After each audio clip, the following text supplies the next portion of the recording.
국방일보가 발간한 코로나19 현장 리포트를 엮은 책, 군 국민을 지키다에 소개된 인물의 이야기를 듣는 시간입니다.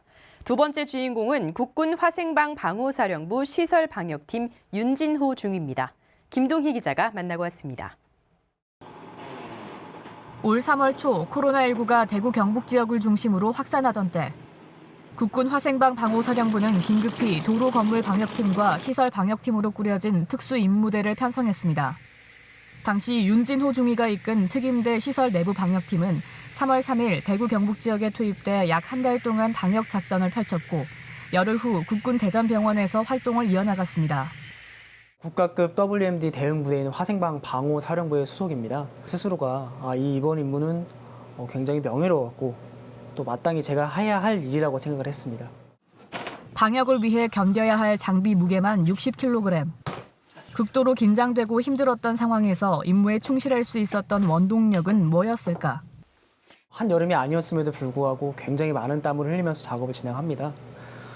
그럼에도 불구하고 저희가 임무 수행할 수 있었던 가장 큰 근본적인 이유는 저희가 바로 군인이기 때문에 반드시 임무를 수행해야 된다는 사명감 때문이 아니었을까 생각을 합니다. 맨 처음 방역 임무를 했을 때는 특수장비 운용 능력을 가장 중요하게 여겼습니다.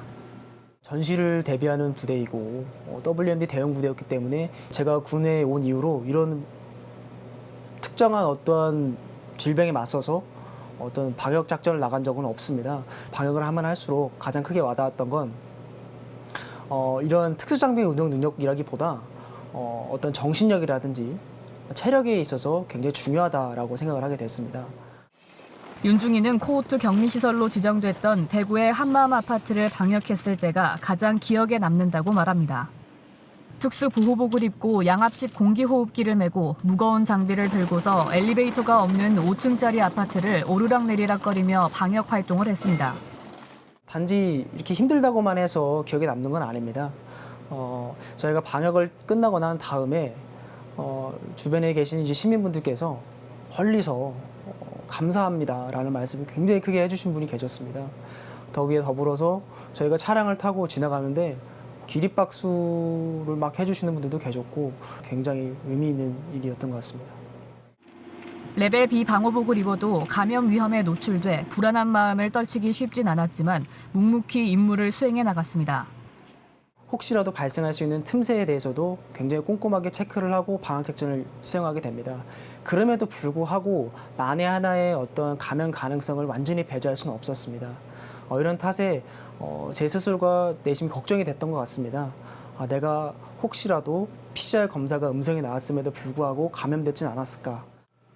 윤중이는 방역 작전을 할 때마다 다짐하는 게 있습니다. 방역에 임할 때마다 항상 다짐하는 게 절대로 안일해지거나 익숙하다 해서 어떤 부분에 있어서 누락하지 말자. 부대에서 배운 대로 작전을 수행하듯이 절차대로 방역 절차대로 임무를 수행하자. 예방 수칙을 잘 지켜도 확진자가 언제 얼마나 또 나올지 모르는 상황. 모두를 위한 방역 작전은 계속됩니다. 국민분들께서 답답했던 생활을 해소시켜 드릴 수 있고 사용하지 못했던 시설에 대해서 저희가 다시 재사용할 수 있게끔 해주는 데 있어서 일상생활로서의 복귀를 빠르게 도울 수 있다는 점에서 방역작전은 굉장히 중요하다고 말씀드릴 수 있겠습니다. 윤중이는 혹시 모를 방역 작전에 대비해 앞으로도 철저히 임무를 수행하겠다며 각오를 다졌습니다. 윤중이에게 코로나19란? 박멸 대상이다. 국방뉴스 김동희입니다.